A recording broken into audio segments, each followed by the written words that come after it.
এই বান্দের বাচ্চা, ওঠ। তুই যদি এত বেলা পর্যন্ত ঘুমিয়ে থাকিস তাহলে এই বাড়ির কাজকর্ম করবে তোর কোন মায়? বা আমি গতকালকে ঘুমাতে পারিনি, তাই ঘুমিয়ে গিয়েছিলাম।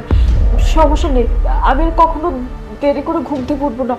আমি এক্ষুনি গিয়ে বাসার সব কাজ করে দিচ্ছি। ছাড়ো না মা, আমার খুব ব্যথা লাগছে। ছেড়ে দেবো না?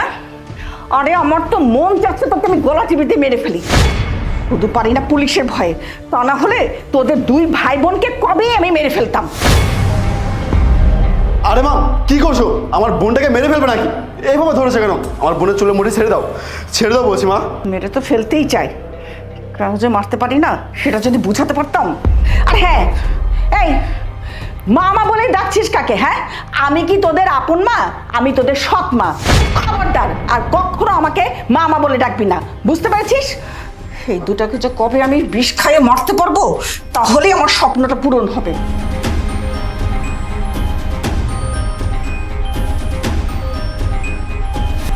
তোর লাগে না তো কোথাও? ভাই, এই অত্যাচার কতদিন সহ্য করবো বল? তুই আমাকে জাহান্নাম থেকে বের কর না। দরকার হলে আমি রাস্তায় থাকবো, আমার কোনো সমস্যা নেই, তাও আমাকে এখান থেকে বের কর না। তোকে কিভাবে বোঝাই রে বল? আমাদের তো আর মা বেঁচে নাই। যদি মা বেঁচে থাকতো তাহলে আর এই দিনগুলো দেখতে হতো না। যতদিন এই নরকে থাকতে হবে ততদিনই অত্যাচার সহ্য করতে হবে, ততদিনই অত্যাচার সহ্য করতে হবে। ভাইয়া, আমাদের ভাত দিবে তো? আরে ধুর পাগলি, কি বলিস? খাবার কেন দিবে না? মা, মা কোথায় গেলে? খিদায় পেটটা চোচো করছে। কি হয়েছে? মা, আমাদের ভাত দাও না, অনেক খিদে পেয়েছে। ভাত নেই। কি ভাত নেই মানে? তুমি না আজকে সকালে রান্না করলে, সেই ভাত তো এখন পর্যন্ত থাকার কথা। আমাদের বাসি ভাতই দাও। তোর কত বড় সাহস আমার মুখে মুখে কথা বলছিস? আমি যখন বলেছি ভাত নেই তো নেই। ছোট লোকের বাচ্চা, তোর লজ্জা করে না? এত বুড়ো দামড়া একটা ছেলে হয়েছিস, এখনো পর্যন্ত বাপের ঘাড়ে বসে খাস, তোর কি লজ্জা করে না? লজ্জা লাগবে কেন? ওটা তো মজাই লাগে বাপের ঘাড়ে বসে খেতে। তোর মা তো মরে গিয়ে বেঁচেই গেছে, আর রেখে গেছে এই দুইটা বোঝা আমার কাঁধে। ব্যাস বাবা, তোমাকে আর কোনো কিছুই বলতে হবে না। আমি সব কিছু বুঝে গেছি। মা মারা যাওয়ার পর তুমি যে আমাদের কাছে কতটা পর হয়ে গেছো সেটা এখন হাড়ে হাড়ে টের পাচ্ছি। আমরা ভাই বোন এখন তোমার কাছে বোঝা হয়ে গেছে, তাই না? ওকে ফাইন, তোমাকে কথা দিলাম আজকের পর থেকে এই ভাই বোনের মুখটা না এই বাড়িতে তুমি আর কখনোই দেখবে না। তোমাকে কথা দিলাম, তুমি তোমার এই অহংকারী বউকে নিয়ে না এই বাড়িতে অনেক শান্তিতে থাকো, আমাদের কোনো সমস্যা নেই। এই হারামজাদি, তোর কত বড় সাহস? হ্যাঁ, তুই আমাকে অহংকার বলিস? তোকে তো আমি আজকে মেরেই ফেলবো। ছাড়ো বলছি, না ছাড়ো। থাক বোন, তুই কষ্ট পাস না। আমরা না বুঝে গেছি এই বাড়িতে আমাদের আর জায়গা হবে না। এই বাড়ি থেকে আমরা চলে গেলেই মানুষের শান্তি। আমরা এখন থেকে নিজেদের মতো করে বাঁচবো।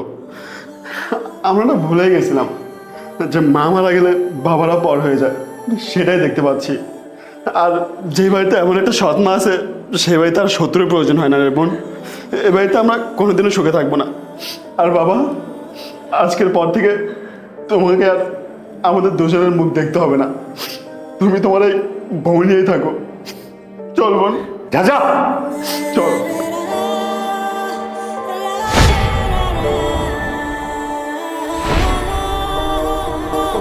লেট হয়ে যাচ্ছে দেখলি, আজকে ড্রাইভার লেট করছে, গাড়ি আনতে ভুলে গেছে।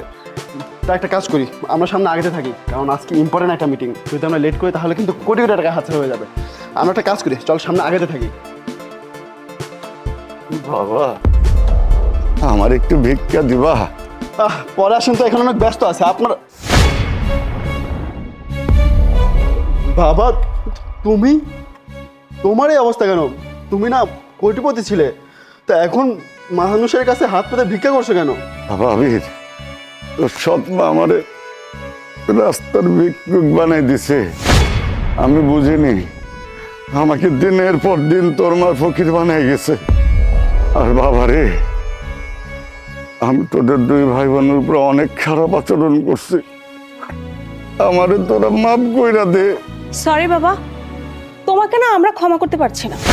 সেদিন তুমি আমাদের সাথে যেমন ব্যবহারটা করেছিলে না, সে কথাগুলো আমরা কিন্তু এখনো ভুলিনি। আর তোমাকে ক্ষমা করব প্রশ্নই ওঠে না। কথা আছে না, অহংকার পতনের মূল। হ্যাঁ, তুমি তো অনেক অহংকারী ছিলা, মানুষকে মানুষ মনে করনি। আমরা তোমার সন্তান ছিলাম, আর তুমি আমাদের সাথে কি করেছিলে? অনেক খারাপ ব্যবহার করেছিলে। তোমাকে ক্ষমা কোনো দিনও করবো না। হ্যাঁ বোন, তুই একদম ঠিক বলেছিস। জানো বাবা, তুমি যেদিন আমাদের দুই ভাই বোনকে বাসা থেকে বের করে দিয়েছিলে, তারপরে চলতে খেতে আমাদের কত কষ্ট হয়েছে, কিন্তু আমরা হাল ছেড়ে দেয়নি। আমরা দুই ভাই বোন দিন রাত পরিশ্রম করে আজকে এই জায়গাতে আসছি। এখন আর আমাদের টাকা পয়সা কোনো অভাব নাই। আমরা এখন চাইলে 10-20 জনকে আমাদের কোম্পানিতে চাকরি দিতে পারি। আফসোস শুধু একটাই, একটা মনের মতন বাবা পাইনি। যদি মনের মতন বাবা পাইতামই, তাহলে আমাদেরকে ওই দিন এভাবে ছোট লোকের মতো বাসা থেকে বের করে দিতে পারতো না। যেই বাবা কিনা সৎ মায়ের কথা মতো তার নিজের সন্তানকে বাসা থেকে বের করে দিতে পারে, সে আসলে কখনো বাবা হতে পারে না। যাই হোক, যাকে আমরা আমাদের খারাপ সময়ের পাশে পাইনি, তাকে আমরা আমাদের সফলতার গল্প শোনাতে চাই না। তুমি বরং ভিক্ষাই করো, তোমার সাথে না এটাই যায়। আর আমরা যাচ্ছি অফিসে, আমাদের আজকে কোটি কোটি টাকার মিটিং আছে। যদি আমরা মিটিংয়ে লেট করি না, তাহলে 100 কোটি টাকার প্রজেক্ট হাতছাড়া হয়ে যাবে। আমরা এখানে সময় নষ্ট করতে যাচ্ছি না। মাইশা, চল বোন। বাবা,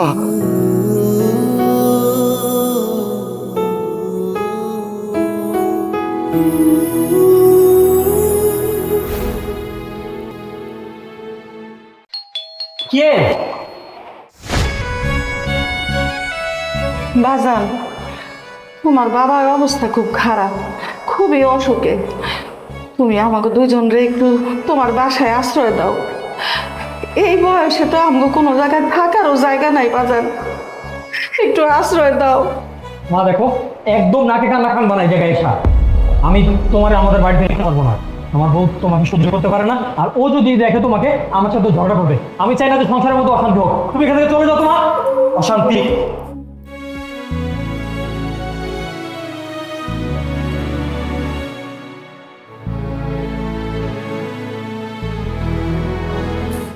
চলো। আরে না, দেখো না কত গাড়ি ঘোড়া, আরে আমার হাত ধরো তো শক্ত কইরা। আমার ডর লাগে। আরে দাঁড়াও, আমি হাত উঠেছে, দাঁড়াও। আল্লাহ গো, ব্যথা পাও নাই তো? এই কোন ফকিন্নির বাচ্চা গাড়ির সামনে আসলো, দেখো তো গিয়ে। দাঁড়াও, তুমি বসো, আমি দেখতেছি এদেরকে না। এই ফকিন্নির বাচ্চা তোরা,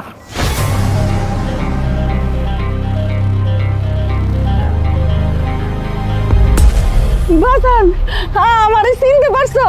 আমি তোমার মা। বাজান রে, দেও না, আমি পয়রা গেছি, আমার একটু উঠাও। তোমার বাপে তো অসুস্থ মানুষ, আমারে উঠাইতে পারতেছে না বাজান, আমার একটু উঠাও না বাজান। বউরে, আমাকে পোলা মনে হয় আমাকে চিনতে পারে নাই। এখনো বড় অফিসার না, তাই হয়তো গরিব বাবা মানে চিনতে পারতেছে না। বাজান, তুমি সত্যি সত্যি আমারে চিনতে পারতেছো না? হ্যাঁ চিনতে পেরেছি। নাচে না কি আছে, আর এত ন্যাকামি করতে হবে না, বুঝছো? সামান্য একটু গাড়ি দিতে লাগছে, কিন্তু এমন তো কিছু হয় নাই। ওদিকে গিয়ে বসো, আমি তোমার বৌমাকে নিয়ে বাসা যাচ্ছি। আমি তোমার সাথে দেখামি করতেছি, থাক, আমারে আর উঠার লাগবো না, আমি একলা একলাই উঠতে পারুম। এই কি ব্যাপার, এখানে বাইরে তখন কি করছো তুমি? ও আপনারা তা ছেলের গাড়ি দেখে একদম গাড়ির সামনে চলে এসেছেন চাঁদা নেওয়ার জন্য? না বৌমা, আচ্ছা, মুখের উপর মিথ্যা কথা বলে দিলেন। যখনই দেখছেন যে ছেলের গাড়ি যাচ্ছে, তখনই একদম ছেলের গাড়ির সামনে এসে সিনকে শুরু করছেন না টাকা তোলার জন্য। আবার বলছেন মিথ্যা কথা বলছি আমি, না? এই আবির, চলো তো এখান থেকে। হ্যাঁ চলো। বাবারে, তুই আমার যত কষ্ট দেস আমি মাইনা নিব, কিন্তু তোর মায়ের এত কষ্ট দিস না বাবা। তো বড় সাহস, রাস্তাঘাটের মধ্যে তুমি আমার হাত কেন ধরতেছো? তুমি বোঝো না এই সোসাইটিতে আমার একটা মান সম্মান আছে? তুমি যদি এভাবে আমার হাত ধরো, আশেপাশের লোকজন দেখলে বুঝে যাবে যে আমি একটা ফকিন্নির ছেলে। আবির, তুমি একদম ঠিক কাজ করেছো। এই ফকিনের বাচ্চা, তোর বউকে আমার বাসায় তোলার কথা কিভাবে বলিস তুই? হ্যাঁ, নেক্সট টাইম যদি তোদের দুজনকে আমি দেখি না আমার চোখের সামনে, তাহলে কিন্তু খবর আছে। আবির চলো। আরে আর গাড়ির সামনে থেকে সরো, নাহলে কিন্তু গাড়ির নিচে এসে পড়বা।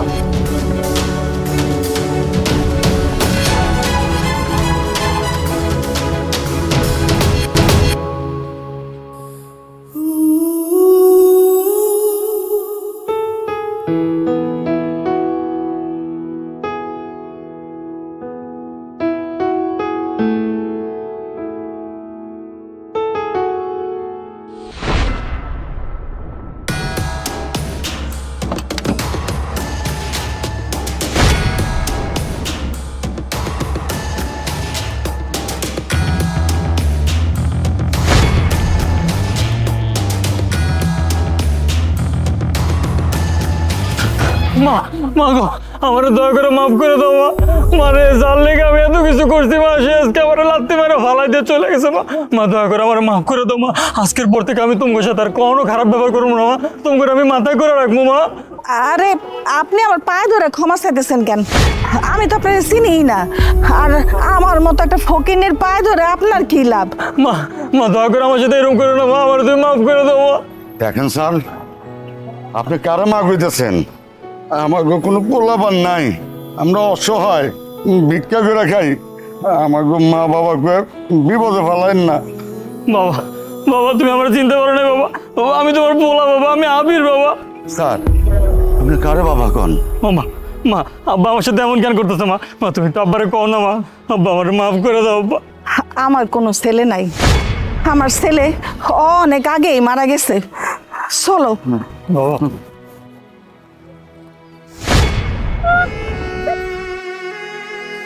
আল্লাহ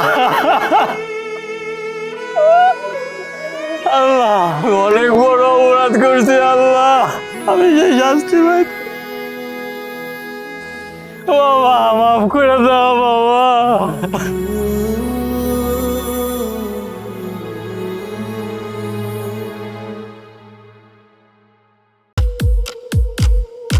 এই 1 কেজি আপেল আর 1 কেজি আঙ্গুর দাও তো।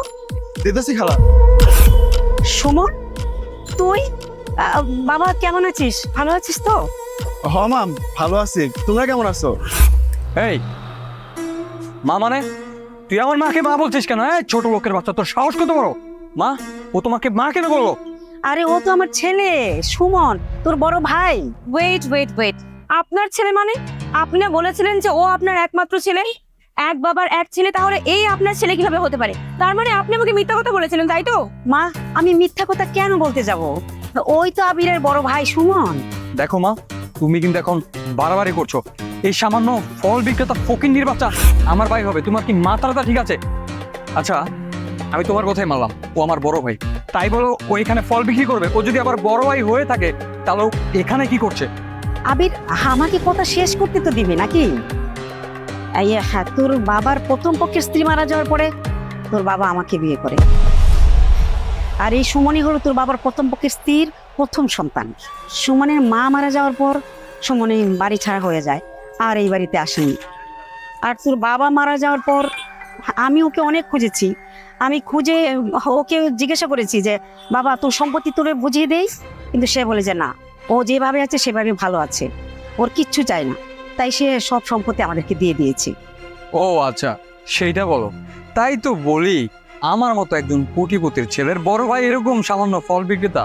বুঝেছি ওর এরকম অবস্থান কেন, আর কেনই বা ও ফল বিক্রি করছে। এই দাঁড়িয়ে আছিস কেন? আমাকে ফল দে। দাঁড়া ভাই, দিতেছি। ছোট লোকের বাচ্চা, তোর সাহস কত ওরা? হ্যাঁ, তুই আমাকে ভাই বলে ডেকেছিস? হ্যাঁ, তোর এত বড় স্পর্ধা! মা তোকে ছেলে বলে ডেকেছে বলে তুই আমাকে ভাই বলে ডাকবি? দেখ, তোর মতো ছোট লোকের বাচ্চা আমাকে যদি ভাই বলে ডাকে না, নেক্সট টাইম থেকে তোর পাটা ভেঙে ফেলবো। আবির, এটা তুই কি করলি? বড় ভাইয়ের গায়ে কেউ হাত তোলে? মা হাত তুলেছে, কেন তুলবে না শুনি? আপনি কি বলছেন যে ও নাকি ওর বড় ভাই? মা ওর স্ট্যান্ডার্ড আমাদের স্ট্যান্ডার্ড কি একদমই না, তাই তো? আর ওর এত বড় সাহস যে ও আজকে পুরো ভরা বাজারে আমার হাজবেন্ডকে ভাই বলে রেখেছে। এরপর তো মনে হয় দেখা হলে জড়িয়েও ধরবে। তাই ওর দরকার ছিল ওর লিমিটেশনটা বুঝে নাও, আর আমার হাজবেন্ড সেটাই করেছে। সেই সুযোগ আরও পাচ্ছে না, কারণ নেক্সট টাইম যদি তুই আমাকে ভাই বলে রাখিস তাহলে তোর অবস্থা কিন্তু আমি খুব খারাপ করবো। বুঝতে পেরেছিস? কথাটা যেন মাথায় থাকে। মাইশা, চলো এখান থেকে।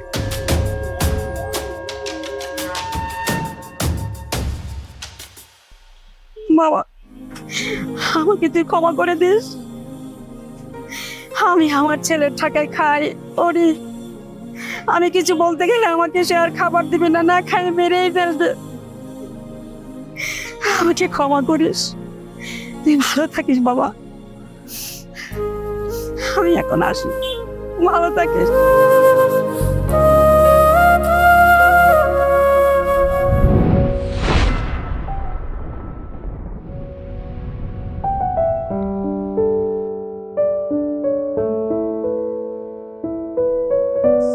আমার তো আসলে বিশ্বাস হচ্ছে না, আমি মনে হয় স্বপ্ন দেখছি। আপনার মতো একজন কোটিপতি সাকসেসফুল বিজনেসম্যানের সাথে আজকে মিটিং এর জন্য এসেছি, এটা আমার কাছে স্বপ্নের মতো স্যার। আচ্ছা, একটা কথা বলো তো, স্যার ওইদিকে ঘুরে আছেন কেন?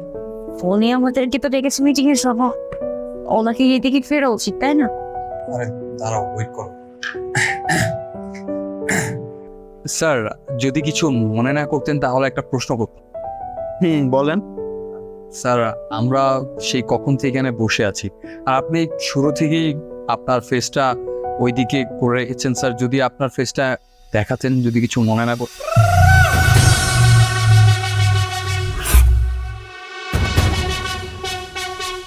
তুই এখানে? হ্যাঁ, আমি এখানে। কেন, আমাকে এখানে দেখে চমকে গেলেন? আর চমকে তো যাওয়ারই কথা, কারণ ভাবছেন যে ছেলেটা 2 বছর আগে ফল বিক্রেতা ছিল, সে কি করে এত টাকার মালিক হয়ে এই কোম্পানির মালিক হয়ে গেল, তাই না? হ্যাঁ সেটাই তো, এটা কি করে সম্ভব? হ্যাঁ সম্ভব, কারণ আমার মধ্যে কোনো অহংকার ছিল না, যেটা আমি আপনাদের দুজনের মধ্যে দেখতে পেরেছিলাম। আমার সততা এবং উপরওয়ালার আশীর্বাদে আমাকে এতদূর টেনে এনেছে। আর আমি আপনাদের দুজনকে এখানে শুধুমাত্র এইটা বলার জন্য ডেকে এনেছি যে কখনো কাউকে অবহেলা আর অপমান করা উচিত না, কারণ আজকে যে গরিব কালকে সে বড়লোক হতে পারে। আমার কথা আপনারা বুঝতে পেরেছেন? যদি বুঝতে পারেন তাহলে এই মুহূর্তে আমার অফিস থেকে বের হয়ে যান, কারণ আপনাদের মতন এমন অহংকারী মানুষদের আমার অফিসে কোনো স্থান নেই। বুঝতে পেরেছেন? So get out. কি হলো, আমার কথা কি কান দিয়ে ঢুকছে না? বেরিয়ে যান বলছি।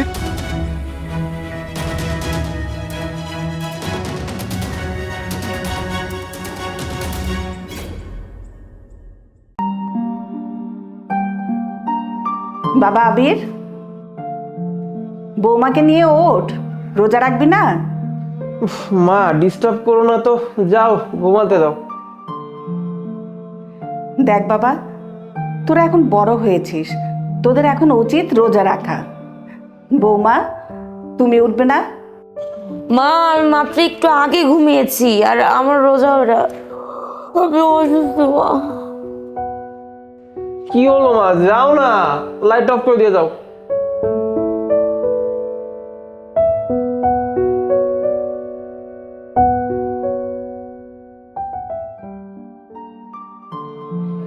বৌমা উঠবে না?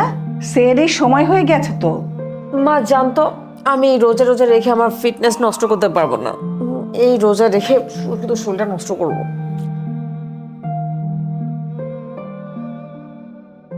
তুমি দাঁড়িয়ে দাঁড়িয়ে কি দেখছো? ও তোমাকে বলেছে না ওর ফিটনেস নষ্ট হয়ে যাবে? তো যাও এখান থেকে। না বাবা, আমি কিছুই দেখছি না, আমি শুধু ভাবছি তোদের এখন রোজা রাখার উপযুক্ত সময়, অথচ তোরা রোজা রাখছিস না। মৃত্যুর পর এর যে কত বড় ভয়ঙ্কর পরিণতি, তোরা এগুলি কিছুই বুঝতে পারছিস না।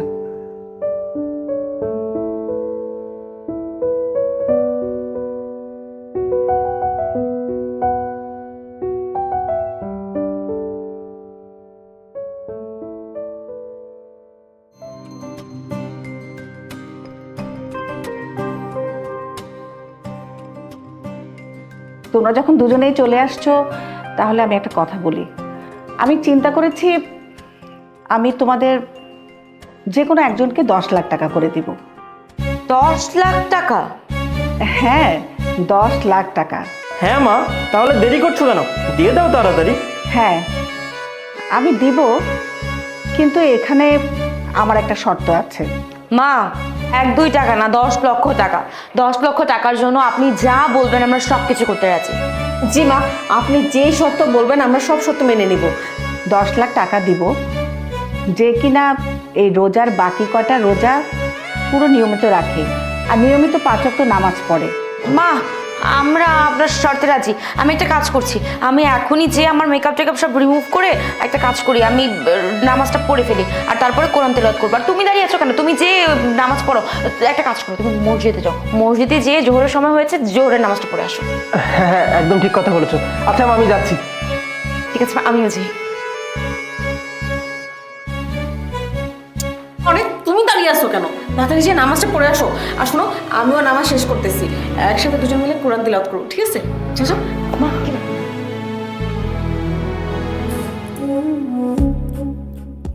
শোনো বৌমা, রমজান তো শেষের দিকে, তোমাদের তো কিছুদিন আগে আমি একটা কথা বলেছিলাম, এই রোজার শেষের রোজাগুলি আর যদি নিয়মিত তোমরা নামাজ আদায় করো তাহলে আমি তোমাদের সবাইকে 10 লাখ টাকা দিব। আমার বৌমারা আর আমার এই 2 ছেলে, তোমরা সবাই সঠিকভাবে রোজা এবং আল্লাহর নিয়মিত ইবাদত করেছো, সেজন্য আমি মহা খুশি।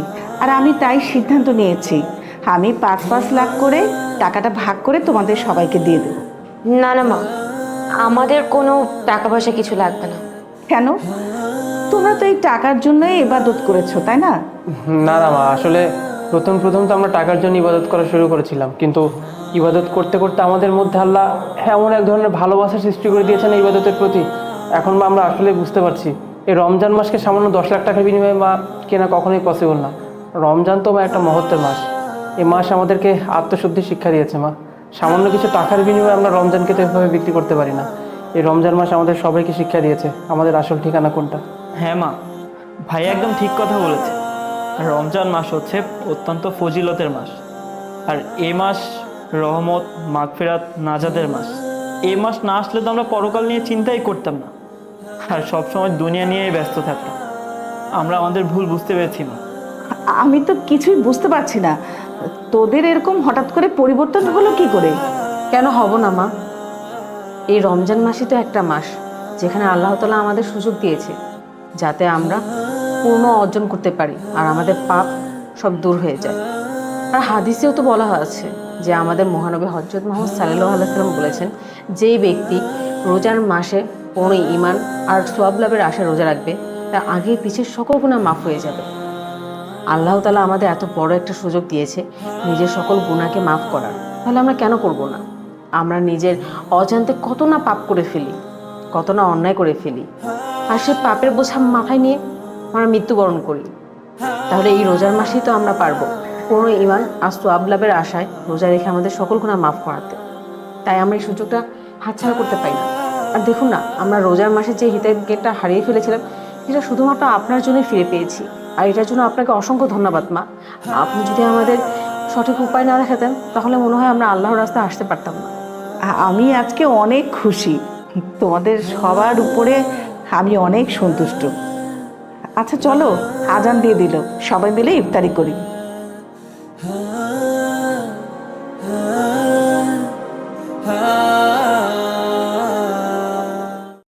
বুঝলাম না, আজকে কি অবরোধ নাকি? রাস্তাঘাটে কোনো গাড়ি দেখছি না। মাগো, ক্ষুধার জ্বালায় হাঁটতে পারতাছি না, কয়টা টাকা দাও না, আমরা একটু ভাত খামু, দাও না মা। ফকিনীর বাচ্চা, তোর কত বড় সাহস, তুই আমার গায়ে হাত দিস?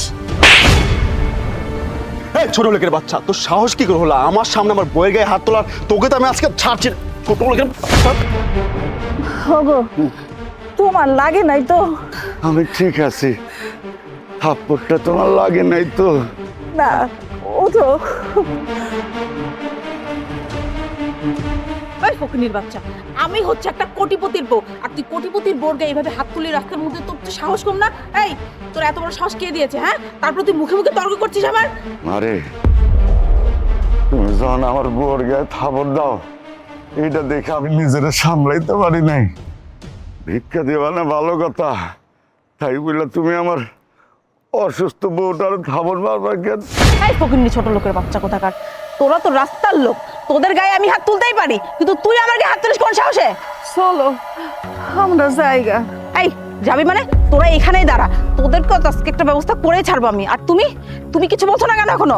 আরে আমি জাস্ট চুপ করে ওদেরকে দেখছি আর মনে রাখার চেষ্টা করছি। সময় সুযোগ বুঝে ওদের দুইটাকে এমন শিক্ষা দিব না, সারা জীবন আমাদের নাম ভুলতে পারবে না। কত বড় সাহস আমাদের মুখে মুখে তর্ক করে, সেটার সাথে মিটিয়ে দিব। ছোট লোকের বাচ্চারা। তাই বলে তুমি ওদেরকে কিছু বলবে না? এখন এইভাবে ছেড়ে দেবে? জান, তুমি শান্ত হও। আর আমরা যাচ্ছি একটা শুভ কাজে, এর মধ্যে সব ফকিরনিদের সাথে তর্ক চলে কোনো লাভই নাই। আগে আমাদেরকে সাকসেস হতে দাও, তারপরে ফকিরনি দুটা দেশের যেই প্রান্তে লুকিয়ে থাকুক না কেন ওদেরকে টেনে হেঁচড়ে বের করে এমন শিক্ষা দেবো না, সারা জীবন আমাদেরকে মনে রাখবে। চলো তো, শুধু শুধু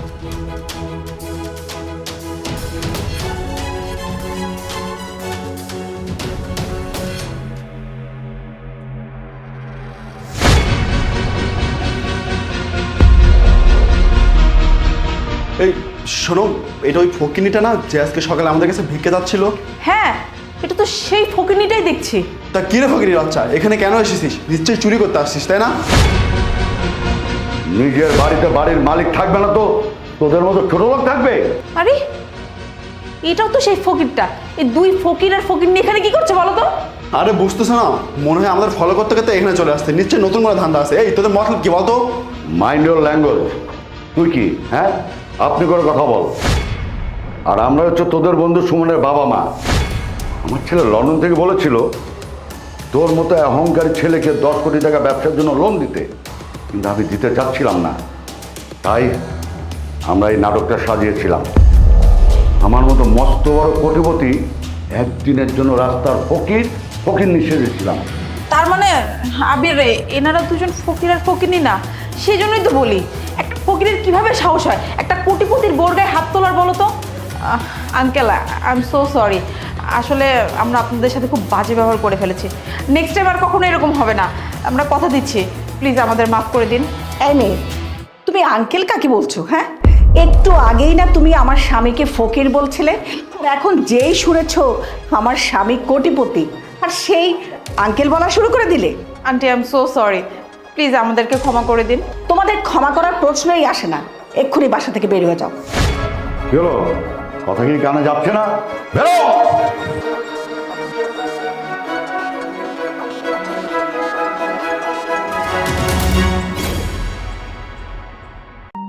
তাড়াতাড়ি চলো, হাতে খুব একটা বেশি সময় নেই। বাবা, আমি আজকে রোজা আছি, আমারে ইফতারি করাবা? ইফতারি? হ্যাঁ চাচি, অবশ্যই, কেন না বলুন তো। আপনি তো রোজা আছেন, আপনি এক কাজ করুন চাচি, আমাদের বাসার সামনেই আপনি আমাদের সঙ্গে আসুন। হোয়াট দ্য হেল, কি বলছো তুমি এসব? সারাদিন আমি রোজা রেখেছি, আর আমি রোজা রেখে এই ফকিরনিটার সাথে এক টেবিলে বসে খাবো নাকি? নীলা, তুমি এভাবে কেন কথা বলছো বলো তো? তুমি তো নিজের মুখে শুনলে উনি রোজা আছে, তাই না?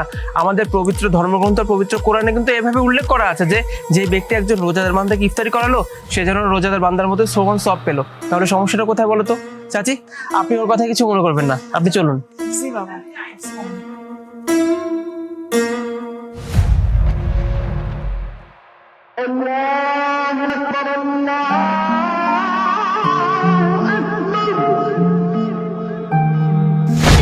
আম্মা, আপনি আমার এটা কি পচা পাশে বাদ দিয়েছেন? আমি তো খাইতে পারতেছি না। যা দিয়েছি তা চুপচাপ খা। তোমার জন্য কি একবার পঞ্চব্যঞ্জন দিতে হবে এখন, তাই না? তোর মতো একটা রাস্তার ফকিরনিকে যে আমি টেবিলে বসে খাওয়াচ্ছি, এটা তো তোর 7 জন্মের কপাল। আমার হাজবেন্ড বলেছে দেখে তাই, তাহলে তোকে কি আমি কখনো টেবিলে বসাই? চুপচাপ খেয়ে এখান থেকে বিদায় হ। ভাইয়া, দিন দিন কি তুমি পাগল হয়ে যাচ্ছ? যে কোনো ধরনের মানুষকে টেবিলে এনে বসাচ্ছ, আর এদের দেখলে তো খাবারের রুচি উঠে যায়। তাই তো দেখছি ভাইয়া, বড় ভাই যা শুরু করেছে না, রাস্তা থেকে প্রতিদিন যাকে তাকে তুলে নিয়ে আসে বাসায়। এইরকম যদি চলতে থাকে আমার তো ইফতার টেবিলে বসে ইফতার করাটা ইম্পসিবল হয়ে যাবে। এইভাবে কি ইফতার করা যায়? আচ্ছা আচ্ছা, আমার কোনো সমস্যা নেই, আমি এটাই খাইতে পারবো। তা পারবি তো এত কথা কেন বলছিস? চুপচাপ খেয়ে এখান থেকে বিদায় হ। আচ্ছা, তোরা এক কাজ কর, তোরা ইফতার শেষ কর, আমি আসছি। মাইশা, আমার সঙ্গে ভেতরে আসো। আরে কোথায় যাবো? আগে এসো, তারপরে বলছি। এদিকে আসো। আরে তুমি আমাকে এভাবে টেনে আনলে কেন? ইফতারিটাও ঠিক মতো করতে দিলে না? আরে কিসের ইফতার? তুমি যেমন ব্যবহার করছো এই মানুষটার সঙ্গে, তোমার তো রোজা পর্যন্ত কবুল হবে না। কেন? আমি আবার কি করলাম? কি করলাম মানে? নিজে ইফতারি করছো ভালো মন্দ খাবার দিয়ে, আর ওই মহিলাটাকে খেতে দিচ্ছ পচা বাসি ভাত। হ্যাঁ, তাও আর 2 দিন আগের। তুমি রোজা রেখে তোমার যেমন কষ্ট হচ্ছে, ওই মহিলাটারও কিন্তু একইভাবে একই রকম কষ্ট হচ্ছে, তাই না? তাহলে তুমি রোজা রাখার পর যখন ভালো মন্দ ইফতারি খেতে চাইছো, ওই মহিলাটারও তো ইচ্ছা করছে, তাই না, ভালো মন্দ খাবার। এই কারণে তো উনি আমাদেরকে এসে কাকতি মিনতি করে বললেন যে বাজার আমার একটু ইফতারি করাবা। আমি তো ইফতারি করাবো বলে তো ওনাকে আমার বাসায় নিয়ে আসছি, তাই না? তুমি কেন তার সঙ্গে এমন ব্যবহারটা করছো?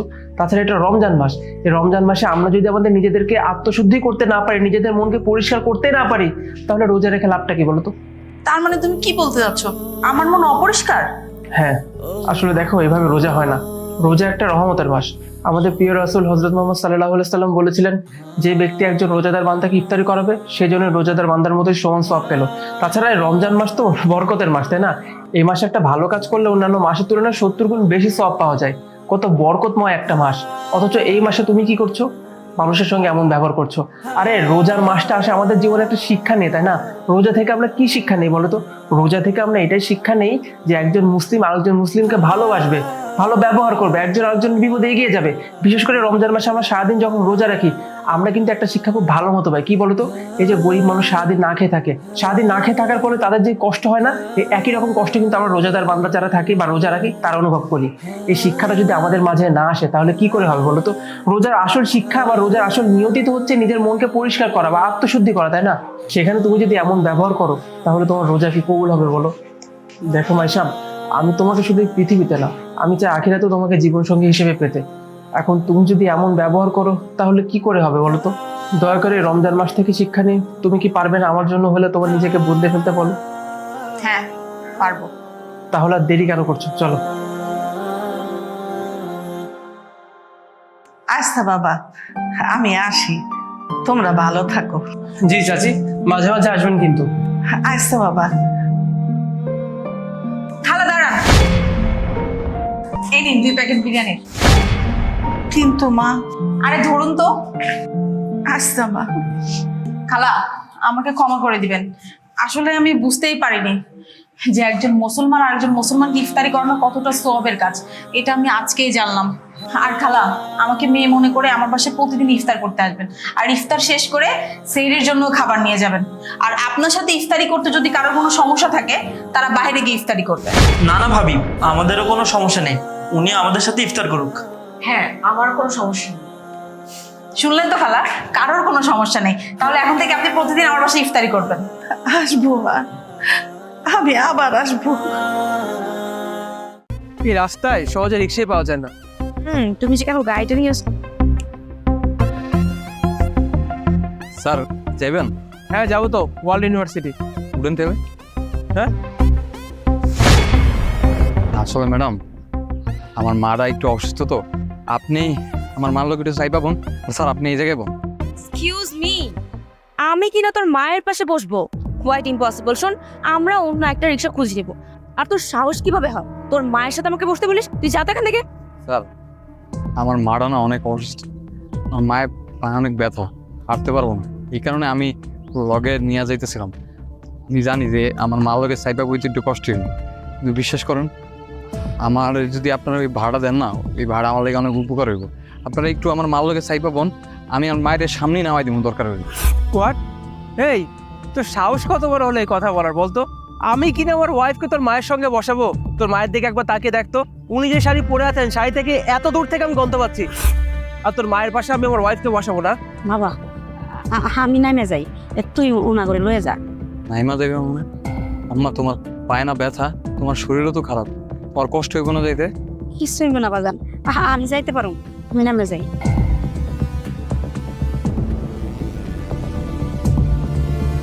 এই দাঁড়াও, তুই এখানে তাকিয়ে আছিস কিসের জন্য? সিটটা ভালো মতো মুছ মুছ। ওঠেন মানে, চলো।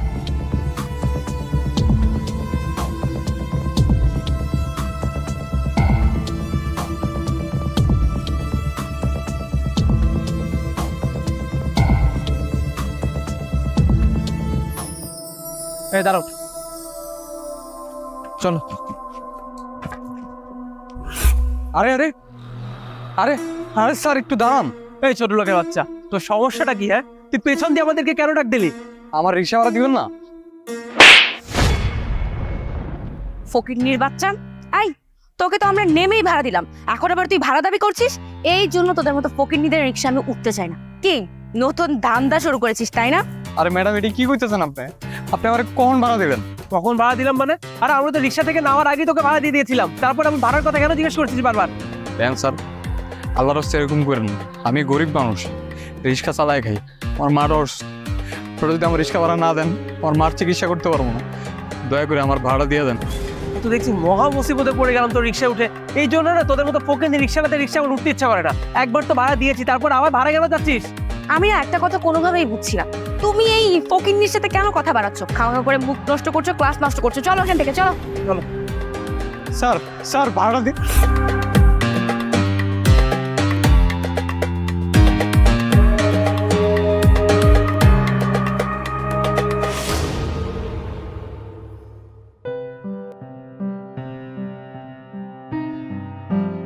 স্যার আসবো? No, you cannot come in. মানে স্যার আমরা তো ইন্টারভিউ দেওয়ার জন্য এসেছিলাম। ইন্টারভিউ? আপনারা এখানে এসেছেন ইন্টারভিউ দেওয়ার জন্য, তাই না? কিন্তু আপনাদের ইন্টারভিউ তো 5 বছর আগেই হয়ে গেছে।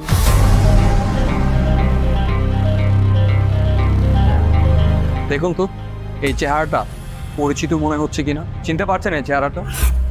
আরে ওই রিক্সাওয়ালাটা না? জি, আমি সেই রিক্সা চালক যাকে আপনারা 5 বছর আগে সামান্য কিছু টাকার জন্য অপমান করেছেন।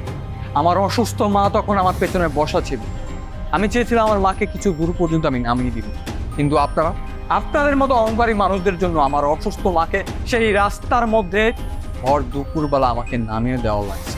কারণ আপনাদের মতো মানুষকে মানুষ মনে করেন না, মানুষকে সম্মান করতে জানেন না, গরিবদের সম্মান কবু দিতে জানেন। সুতরাং আপনাদের মতো মানুষদের একটা শিক্ষা দেওয়া লাগে। আর দেখুন আজকে কেমন পরিস্থিতি হয়ে গেছে, আপনাদের চাকরির জন্য জাস্ট আমার একটা সিগনেচার প্রয়োজন। আমার সিগনেচারের উপরে আপনাদের চাকরির সিলেকশন ডিপেন্ড। স্যার আমি মানছি যে আমরা যা করেছি ভুল করেছি, কিন্তু আমরা দুইজন আজকে আপনাকে এখানে দাঁড়িয়ে কথা দিচ্ছি আজকের পর থেকে আমরা কখনো আর কারোর সাথে এরকম ব্যবহার করবো না। প্রমিস। আপনি তাও প্লিজ আমাদের ইন্টারভিউটা নিন। Just shut up. ক্ষমা? কিসের ক্ষমা? কিসের ক্ষমা? যারা মানুষকে সম্মান দিতে জানে না, মানুষের সাথে খারাপ আচরণ করে শুধুমাত্র তাদের দরিদ্রতার কারণে, অসহায়তার কারণে না। আপনাদের মতো মানুষদের আর যাই হোক আমি ক্ষমা করতে পারবো না, কারণ আপনাদের মতো মানুষকে যদি আমি ক্ষমা করে দিই তাহলে সেই সময় আমার অসহায়তার উপর আমি নিজেই অন্যায় করব। আপনাদের মতো মানুষ উচিত শিক্ষা ডিজার্ভ করে, আর আপনাদের উচিত শিক্ষা হচ্ছে এই জবটা আপনাদের দেওয়া হবে না, আপনারা যেতে পারেন। কিন্তু স্যার আমি তো বললাম যে আজকের পর থেকে আমরা এরকম ব্যবহার আর কখনো কারোর সাথে করবো না। দেখুন আমার যা বলার আর আপনাদের থেকে আমার যা শোনার সব কিছু হয়ে গেছে, আমি আর কথা বাড়াতে যাচ্ছি না, আপনারা প্লিজ আসতে পারেন। জি স্যার, এই জবটা আমাদের খুব বেশি দরকার, প্লিজ আমাদেরকে এভাবে বের করে দেবেন না। আর তাছাড়া স্যার আমাদের শিক্ষা হয়ে গিয়েছে যে অন্য মানুষকে অপমান করলে তার ফল ভবিষ্যতে কী হয়। প্লিজ স্যার, হ্যাঁ একটু দয়া করুন আমাদেরকে। Please go.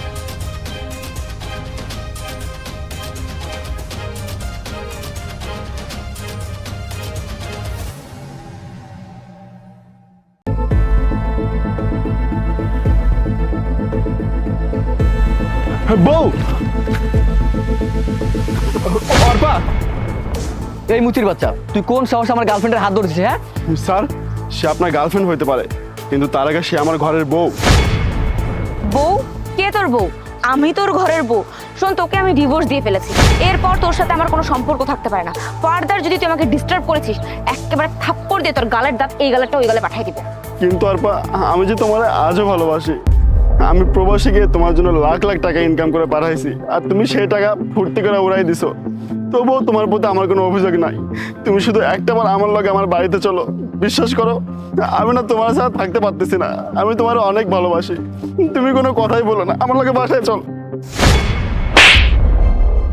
তোর এত বড় সাহস, তুই আমার গায়ে হাত দিচ্ছিস?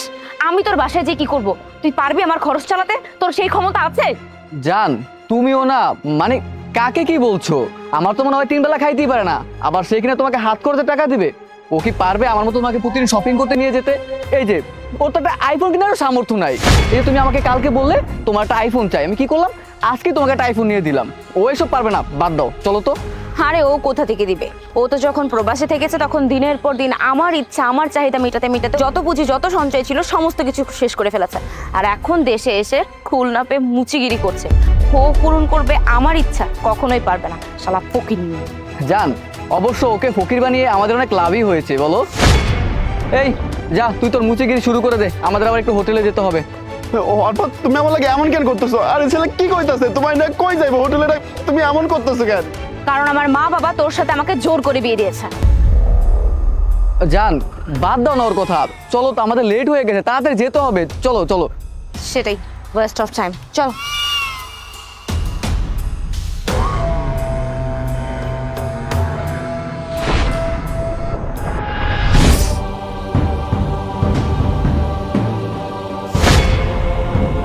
আবিরকে আমি ডেকে দিয়েছি, ও এক্ষুনি চলে আসবে। বাই দ্য ওয়ে, আপনার পরিচয়টা কিন্তু জানা হলো না, কে আপনি? আমি ওর খুব পরিচিত একজন। ও আচ্ছা। আরে তুমি চলে আসছো? তুমি জানো তুমি চলে যাওয়ার পরে আমার কি অবস্থা হয়েছে? আমি তোমার সাথে যে অন্যায় করেছি অন্যায় শাস্তি আল্লাহ আমাকে দিয়েছে। যার জন্য এরকম করেছি ও আমাকে ছেড়ে চলে গেছে আমার সমস্ত কিছু নিয়ে। আর এখন আমার কাছে আমার চিকিৎসার টাকাটুকু পর্যন্ত নাই। তুমি আমাকে মাফ করে দাও প্লিজ, তুমি আমাকে মাফ করে দাও। এই আমার বাসায় আসার পারমিশন তোমাকে কে দিয়েছে? হ্যাঁ, যখন তুমি দেখেছিলে আমি গরিব ছিলাম তখন আমি তোমার কাছে বারবার করে গিয়েছিলাম, কিন্তু তুমি আমাকে ফিরিয়ে দিয়েছো। আর আজকে যখন দেখেছো আমার টাকা পয়সার কোনো অভাব নাই, আমি কোটিপতি, তখন তুমি আমার কাছে আবার ফিরে আসতে চাও কোন সাহসে? আর তুমি তো একটা নষ্ট মেয়ে না এমনই করে, যখন যেখানে ভালো পায় সেখানে যেতে চায়। শোনো, এই মুহূর্তে এখান থেকে বের হয়ে যাও, যা বলছি। তুমি আমার সাথে এরকম করতে পারো না।